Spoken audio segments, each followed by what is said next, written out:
Gol! Fez a finta, lá vai Romário, é gol!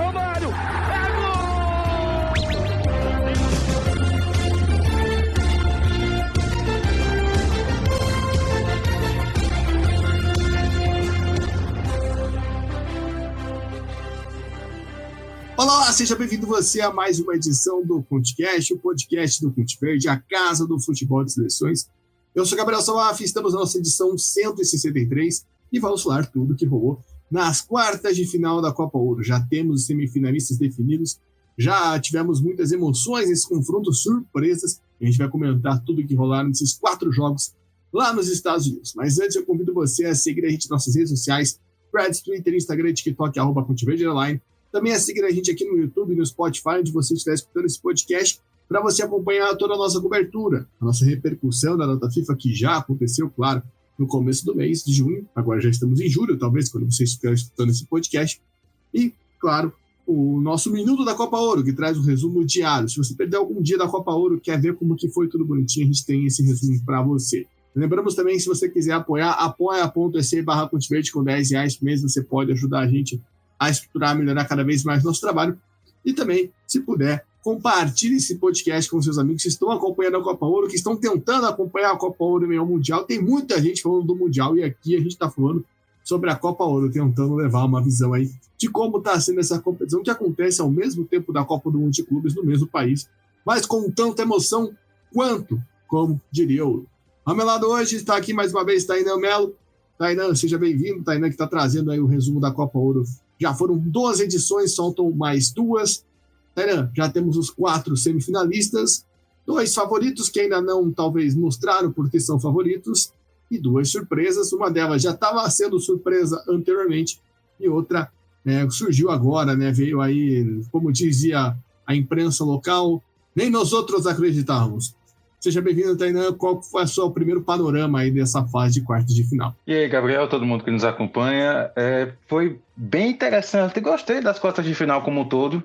Foram jogos dentro do que a gente esperava em questão de desempenho. E os resultados, coube espaço para surpresas, até poderiam ter acontecido mais, mas no geral está dentro daquilo que a gente esperava.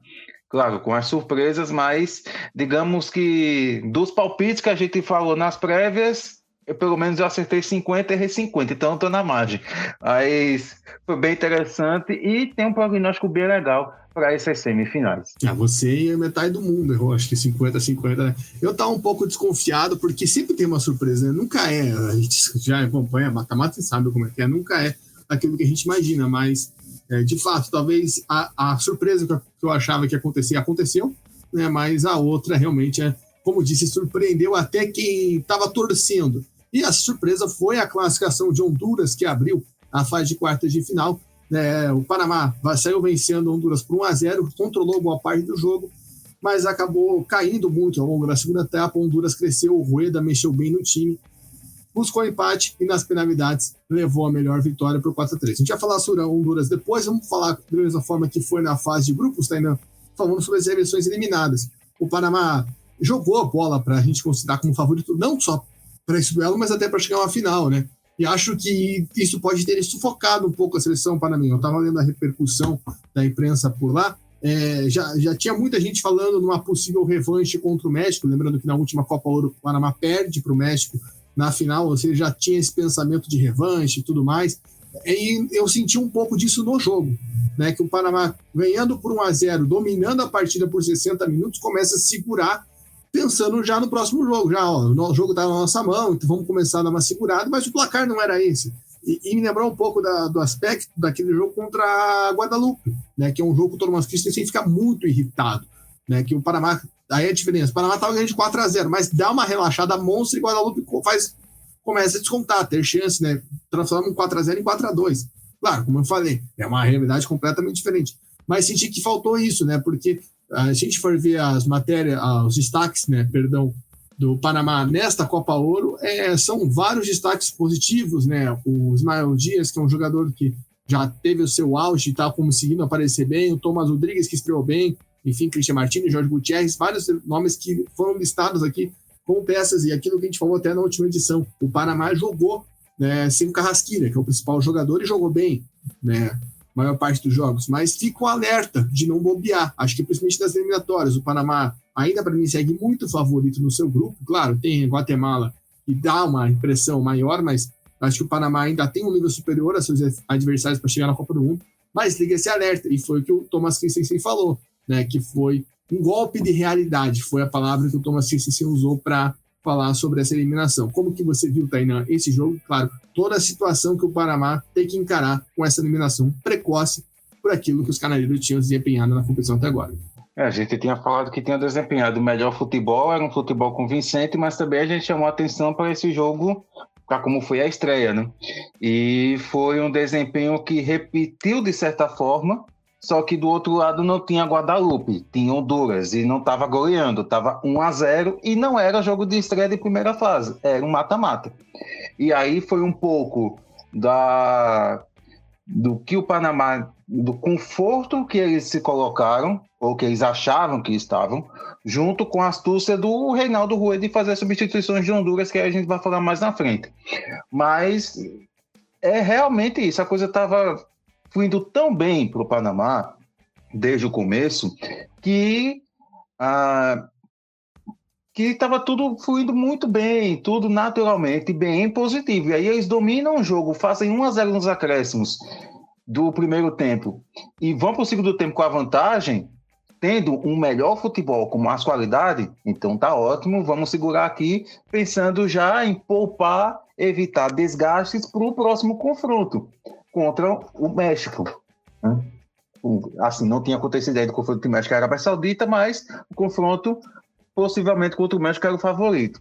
Mas aí não aconteceu. E assim como nos outros jogos, a ausência do Carrasquilha não foi um problema. Porque assim, o Panamá ele tropeçou de uma forma geral nas próprias convicções, nas próprias pernas.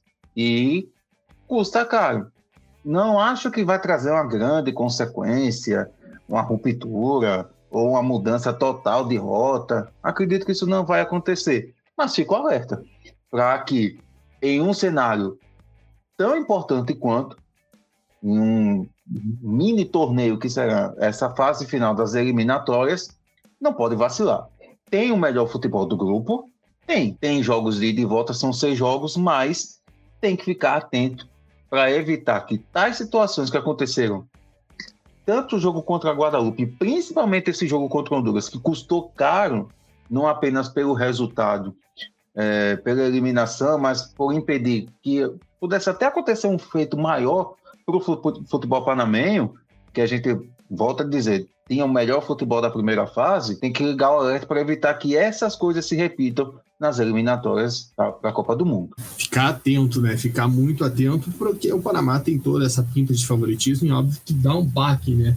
Quando acontece algo do tipo, e mata-mata é assim mesmo, mata-mata pega peças e o Panamá acabou se pregando, né? O Mosqueira, né? O goleiro falou que não tinha, a responsabilidade era totalmente panamenha, né? Por conta dessa eliminação e dá um ar de frustração, mas eu acho que, assim, claro, o Panamá tinha um sonho da Copa Ouro, né? E principalmente agora a gente vê que México e Estados Unidos não estão com grandes atuações assim na competição, e claro, anima o torcedor, mas é melhor ter o choque agora do que quando chegar na eliminatória e ficar para trás, porque acaba, de certa forma, descansando na partida, enfim, coisas que aconteceram nessa partida. Vamos falar agora sobre a seleção que não é do continente, falar sobre o adversário de Honduras, México, que venceu a Arábia Saudita por 2-0. Tainan, a gente não tem muito o que falar da Arábia Saudita, que a gente não queria nem que estivesse por aqui, mas o que desses jogos que você viu que o Renan pode levar, né, para a quarta fase? Né? A Arábia Saudita ainda não está garantida na Copa, vai ter que passar por uma fase de repescagem, um triangular de 2 jogos, ou seja, pode acontecer qualquer coisa nesses jogos aí, que a Arábia Saudita pode se complicar. O que você acha que o Renan pode levar, né? Lembrando, a Arábia Saudita estava sem seus principais jogadores, alguns estão no Mundial de Clubes, enfim. O que você acha que o Renan pode levar para os Falcões Verdes essa experiência nos Estados Unidos? É um trabalho que o Renan aproveitou para saber quais as opções que ele pode acrescentar para essa fase final das eliminatórias asiáticas. Ao todo, a Arábia Saudita não teve um desempenho que agradasse, A gente falou isso desde a primeira fase, aquele jogo contra o Haiti, em que o Haiti jogou melhor. Teve outro jogo também contra Trinidad e Tobago, o jogo também contra os Estados Unidos na primeira fase.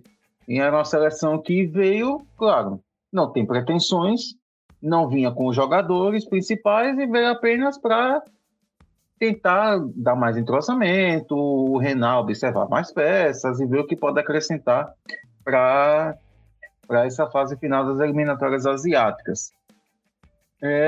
E assim, exceto se tiver se o Renan conseguiu observar alguma coisa diferente que só ele viu, não consegui encontrar alguma coisa mais que possa diferenciar para a sequência, ainda mais pela data FIFA ser próxima, né? Então, eu sinceramente não sei o que o Renan conseguiu obter de positivo, ter um extra para essa fase final das eliminatórias. Claro, que ele passa a ter opções, passa a ter mais jogadores que podem chegar no momento decisivo e fazer a diferença, mas eu acho que a Arábia Saudita sai da Copa Ouro da mesma forma que entrou. Até justamente por não ter essas principais peças, então não dá para dizer que pode sair reprovada ou aprovada. Salvo se a Arábia Saudita chegasse e aí conquistasse o título da Copa Ouro ou fizesse um futebol exemplar, mas longe disso acontecer.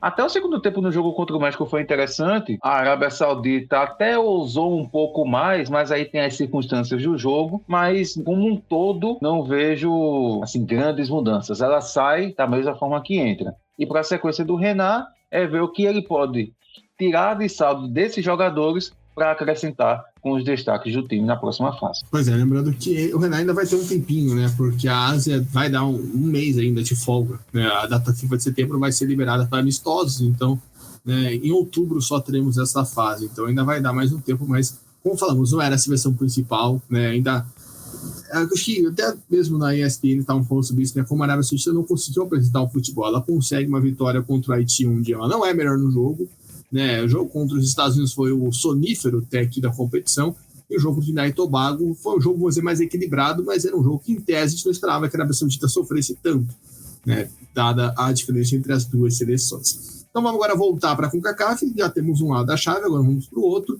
No primeiro jogo do domingo, o Canadá saiu na frente com um pênalti polêmico, sofreu um empate, ficou com um a menos, e depois perdeu os pênaltis para Guatemala. O Canadá que estreou com muita pinta de favorito, né? Até mesmo a data FIFA do Canadá foi melhor que a dos Estados Unidos e do México, né? A data FIFA de junho, o Canadá foi campeão, apesar de perder o jogo na disputa de pênaltis, uma história bem maluca, mas o Canadian Shield, né? Que é um torneio que foi promovido no país, com Costa do Marfim, Nova Zelândia e Ucrânia, teve resultados melhores que México e Estados Unidos, né? Os Estados Unidos foi goleado pela Suíça, o México perdeu para a Turquia, não, perdeu para a Suíça, ganhou da Turquia, mas perdeu para a Suíça. E, enfim, mas o Canadá vinha com um semblante melhor, né? Tinha goleado a Ucrânia, empatou com a Costa do Marfim, começou muito bem goleando Honduras, mas você falou isso até em algum determinado momento, né? Saiu de Vancouver, a força do Canadá acabou, né? Foram 2 jogos muito complicados ali contra Curaçao, El Salvador mais ou menos, mas eu não podia ter sido melhor, mas o Canadá jogou com um freio de mão puxado total naquele jogo, no segundo tempo, mas a partida contra a Guatemala novamente, né? Não conseguiu mostrar força. Acho que liga um sinal de alerta muito forte para essa seleção, né? Se a gente fala de sinal de alerta para o México e para os Estados Unidos, para o Canadá também tá, porque era uma campanha que realmente a gente não esperava. A gente esperava que o Canadá pudesse sobrar um pouquinho mais, né? Até mesmo já vinha uma campanha na Copa América no passado, chegou numa semifinal, não vai conseguir repetir isso na Copa Ouro, né? O Scheffenburg, que foi o grande destaque da seleção canadense na Copa América no ano passado, até estava falando com o Dudu Nobre, o nosso glorioso ministro do Prado, que faz a América do Sul aqui no Ponte Verde. Ele falou, né, agora vai cair a maldição da Venezuela, né, porque o Scheffenburg foi o grande responsável pela classificação do Canadá contra a Venezuela naquele jogo.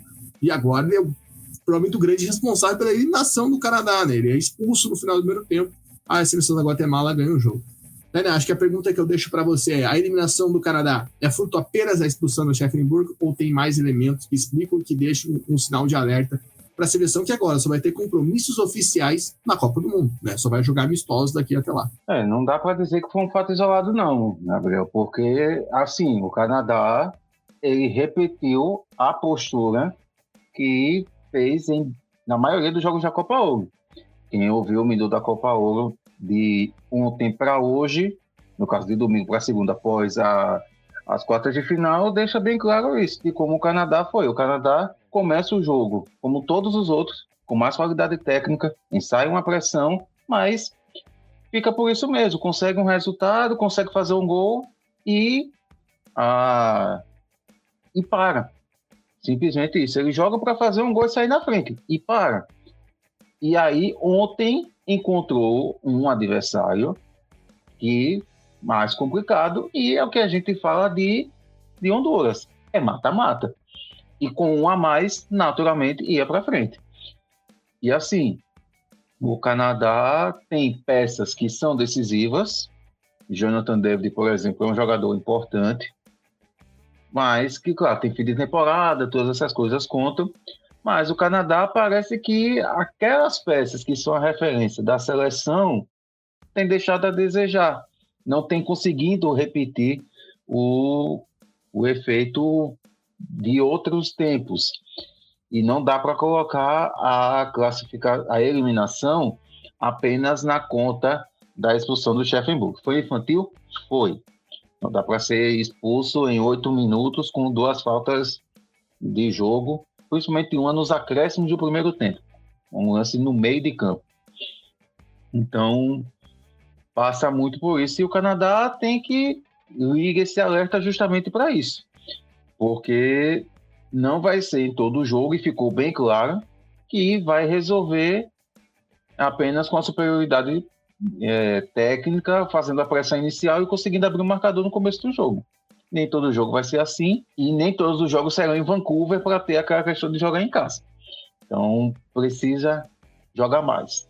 O trabalho do Jesse Marsh precisa ser melhorado, precisa ser aprimorado, para que a seleção volte pelo menos a ser mais eficiente.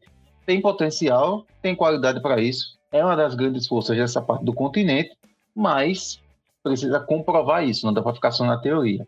E esse desempenho do Canadá da Copa Ouro mostrou que o Canadá precisa disso, precisa colocar em campo aquilo que ele tem de material na teoria. Pois é, a gente vai ficar de olho porque, como falei, vai ser difícil a gente conseguir acompanhar uma evolução no Canadá até a Copa do Mundo por conta dos amistosos. Depende muito de quem o Canadá vai enfrentar, né? De quem o Canadá terá duelos até a Copa do Mundo. Eu estou até dando uma pesquisada aqui, ver se tem algum amistoso já marcado, não acredito que ainda não, para a sequência. Tem amistosos contra a Romênia e País de Gales para a data FIFA de setembro, né? Então, e também já em outubro tem um amistoso contra a Colômbia.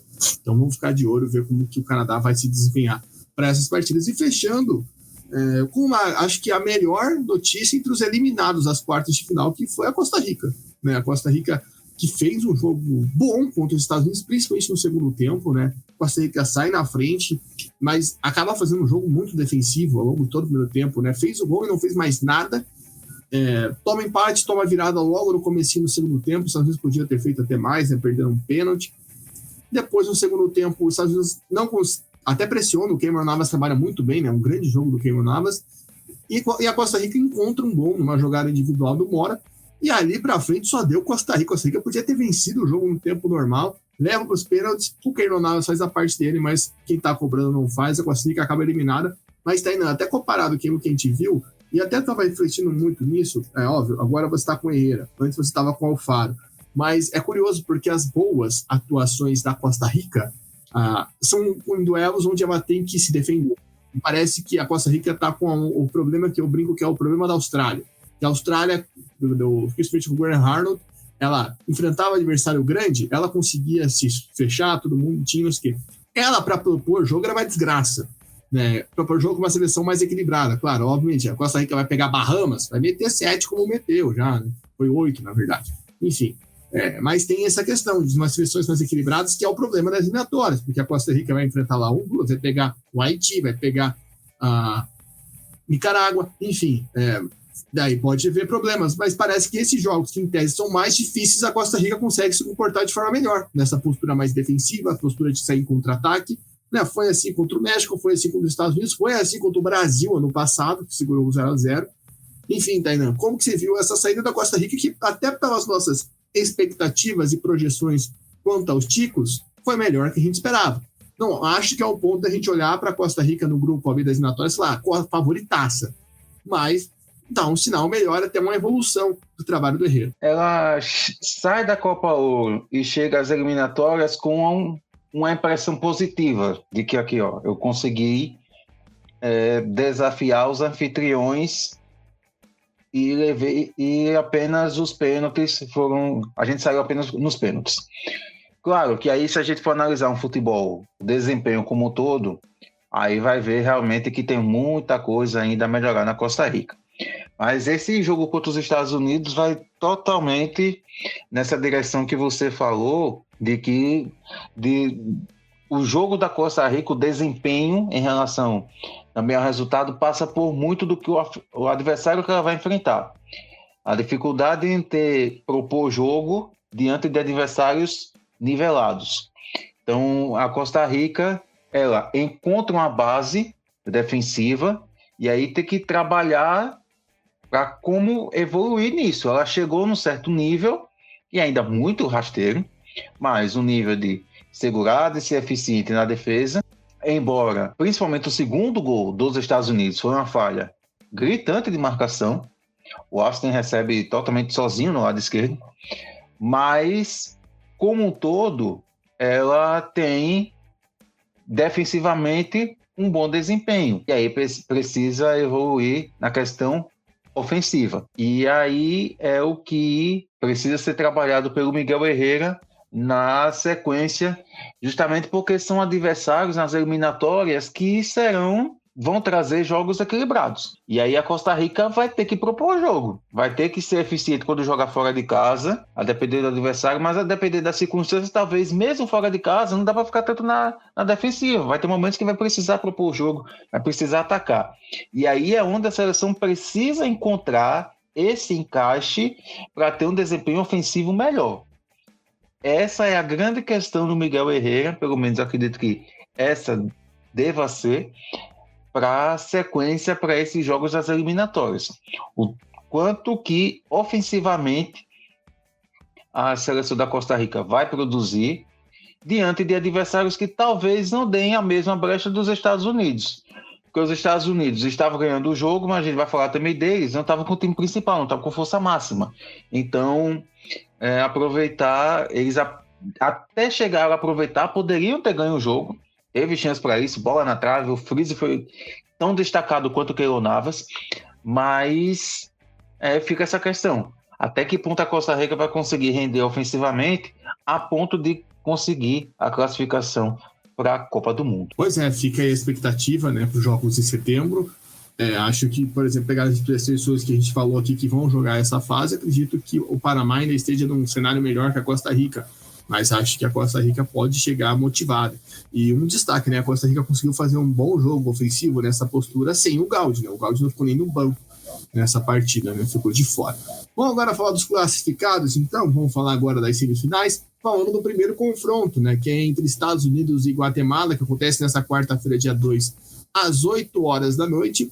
Tainan, é um confronto que muita gente vê como mais fácil contra a Costa Rica. Eu acho equivocada essa postura, porque para mim a Guatemala joga mais bola que a Costa Rica nessa competição, mesmo a Costa Rica dando um trabalho nos Yankees. Mas os Estados Unidos, acho que essa partida contra a Costa Rica ligou vários alertas para o Pochettino, né, a postura defensiva e tudo mais. E a Guatemala, acho que destaca que o Navarro teve que entrar na última hora no lugar do Nicolas Hagen, e a gente já falou aqui como o Nicolas Hagen é importante para a seleção da Guatemala, é um baita de um goleiro, na última Copa Ouro defendeu demais, é um cara que tem muita edificação para o país, e o Navarro, apenas no terceiro jogo dele, ele vai lá, consegue crescer na disputa de pênaltis contra o Canadá, né, pega uma cobrança.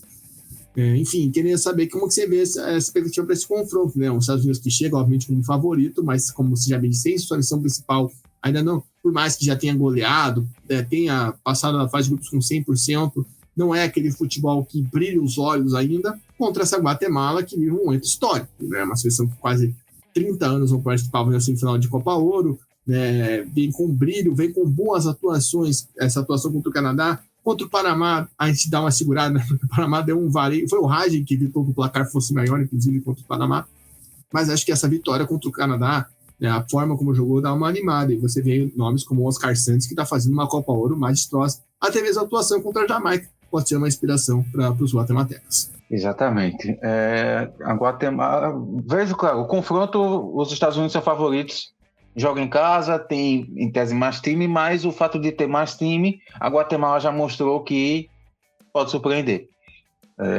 E o mais time na teoria. Esse jogo, por exemplo, contra a Jamaica, a gente destacou que, apesar de todas as interrogações que a gente já colocou na Jamaica, a Jamaica chegava como favorita porque tinha mais qualidade. E a Guatemala foi lá e venceu o jogo.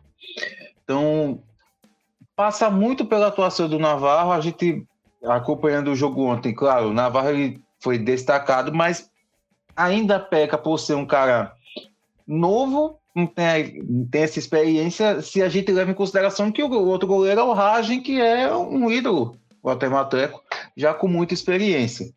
Vai passar pelo desempenho dele? Vai. Mas, claro, que aí também o estilo do jogo da Guatemala, a Guatemala pode se inspirar até mesmo no que fez a Costa Rica durante o jogo. Porque o jogo da Guatemala contra o Canadá foi um jogo em que a Guatemala sabia das limitações, sabia que o Canadá tinha mais qualidade, mas quando teve a oportunidade tentou ser eficiente e conseguiu. Jogadas rápidas pelos lados, cruzamento na área, e aí é Oscar Santos ou Rubim, um dos dois. E essa dupla tem feito muito bem a Guatemala. É um conjunto da Guatemala que tem feito a diferença. O Ragen e ontem, nas quartas de final, o Navarro, com outros jogadores da defesa, como o Herrera, e também o Samayoa, e também jogadores no ataque. Então é um conjunto que está muito, muito fechado.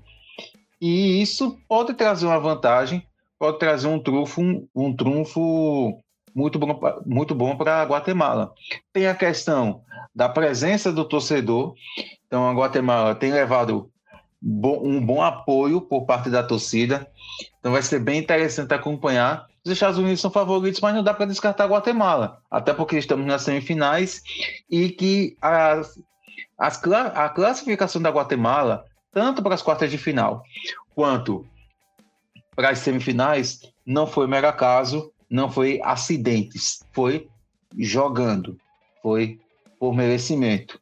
Claro, foi para os pênaltis contra o Canadá, mas mesmo nos pênaltis, só reforçou que não foi injusta a classificação da Guatemala. Só precisa que o Pinto, o capitão do time, tenha um pouco mais de equilíbrio se for para os pênaltis e não precisar mandar a bola na Guatemala de novo, né? Mas fora isso, o Canadá não, a Guatemala chega com condições, sim, de superar os Estados Unidos. Não vai ser fácil, mas a Guatemala já mostrou que tem condições, já está fazendo história por voltar a disputar semifinais, que não acontecia desde 96, e pode, claro, buscar algo mais útil. Pois é, e essa hora do Pico foi a hora que todo mundo falou, cara, já vimos esse filme antes, não vai dar certo, né? A chance de matar ali, ele manda a bola no quinto dos infernos, mas deu certo, né? A Guatemala conseguiu a classificação e acho que concordo com você, né? Já mostrou potencial em outros jogos, está com um ambiente muito bom.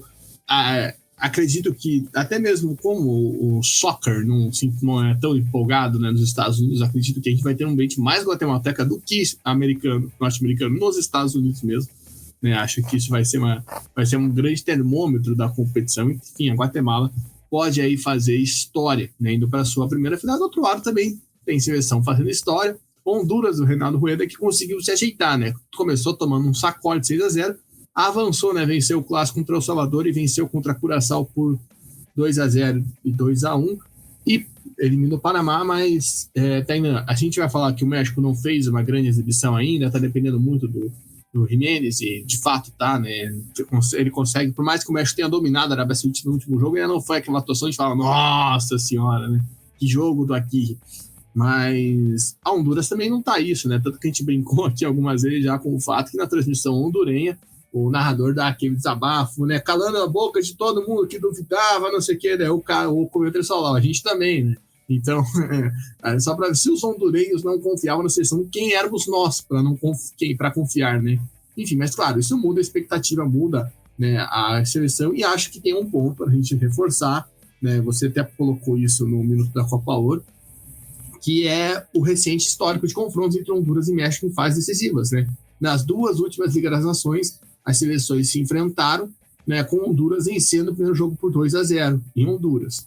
No jogo da volta, em 2023, aconteceram coisas estranhas, né? O México faz o segundo gol aos 90 e lá vai miséria, leva o jogo para prorrogação e ainda vence nos pênaltis, né? E ali onde o México consegue a vaga na Copa América. E no ano passado, novamente, o Honduras vence por 2-0.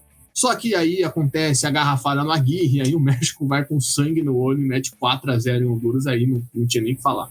Mas, óbvio, tem essa expectativa, porque a Honduras já mostrou que com essa geração, mesmo talvez não tendo a melhor geração da sua história, consegue bater de frente com o México. O Rueda consegue fazer o jogo bom, né? O Rueda já é o treinador nesses últimos jogos, ao contrário do México, que em cada partida foi um diferente, né? Enfim, como que você vê esse confronto, né? O México, obviamente, é favorito, mas ainda não jogou bola para a gente se empolgar, e Honduras também jogou bola para se empolgar com Honduras, mas que tem esse retrospecto, entre aspas, muitas aspas, favorável. Enfim, como que você vê esse duelo entre Aguirre e Rueda de novo, menos de um ano depois? Primeiro que os torcedores de Honduras se comportem e não joguem nada no banco de reservas do México, né? Para começar. E em campo é um confronto em que a gente pode analisar de muitas formas. Se a gente traz o desempenho a análise do México e Arábia Saudita, embora os sauditas não tenham feito um ótimo futebol, longe disso, mas eles tiveram um trunfo bem interessante, que foi neutralizar o principal jogador. O Raúl Jiménez teve o desempenho talvez menos destacado na Copa Ouro.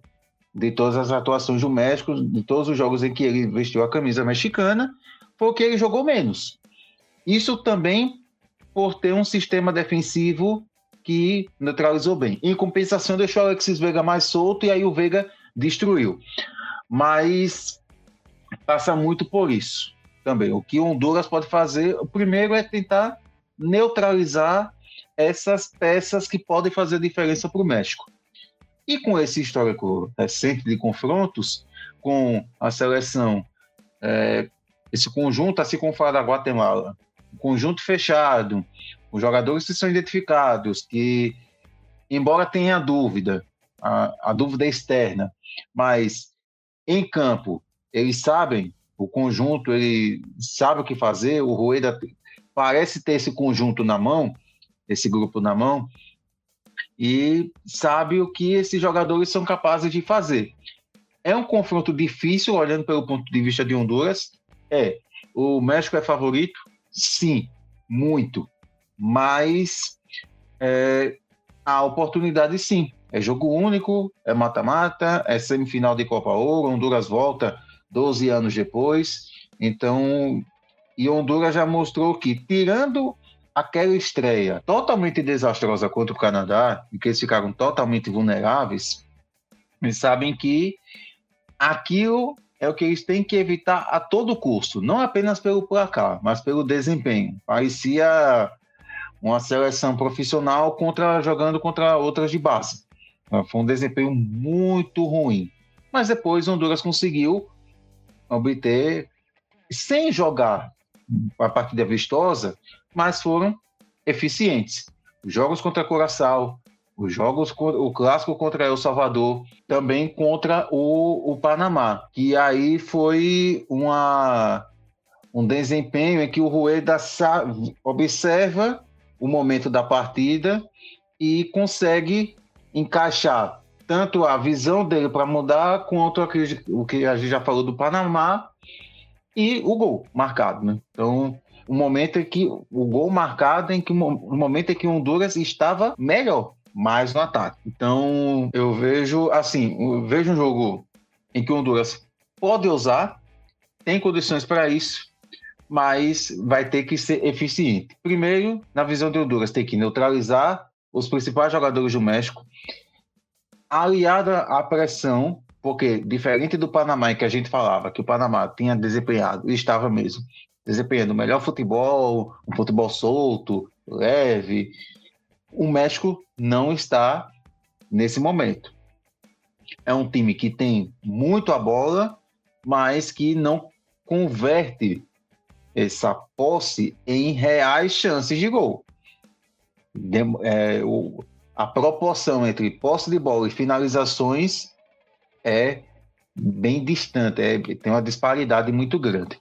Então vejo que Honduras tem essas condições de ousar mais uma vez. Em relação ao México, o México vai precisar ter paciência, porque Honduras vai entrar em campo, salvo algum lance isolado, alguma circunstância diferente, vai entrar em campo primeiramente para se defender, talvez não em retranca, mas com a marcação mais forte, e vai precisar ter paciência para encontrar o momento certo, e quando ter esse momento certo, saber finalizar bem. Se o Raul Jiménez, o Vega e outros jogadores conseguirem ter um pouco mais de espaço, as chances deles conseguirem converter são interessantes. Se não, aí vai ter que apelar para a bola parada. Cobrança, como aconteceu, quase acontece um gol no México contra a Arábia Saudita, mas também foi um lance que aconteceu muito no jogo contra o Suriname. Cruzamento em cobrança de escanteio e os zagueiros se jogam na área e cabeceiam. Aí eles vão tentar resolver. Então é um jogo em que, em tese, tem uma diferença, pode até ser considerável, mas da teoria para a prática tem uma ponte. E a gente viu que os jogos recentes corroboram com essa possibilidade de ter uma disputa, de ter um equilíbrio. Então acredito que vai ser um jogo bem interessante e aberto.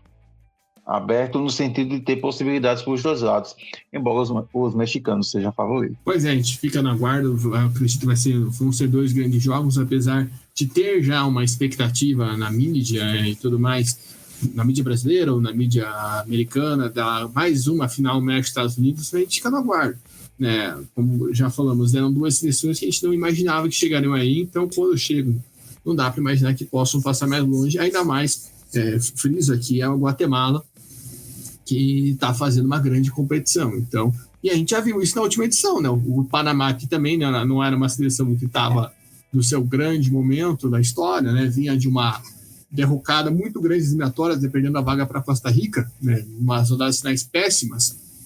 Foi lá e eliminou os Estados Unidos na semifinal, né? Foi o Panamá que tirou os Estados Unidos da final da Copa América, assim como fizeram na Liga das Nações neste ano. Então, acredito que a gente tem que ficar de olho.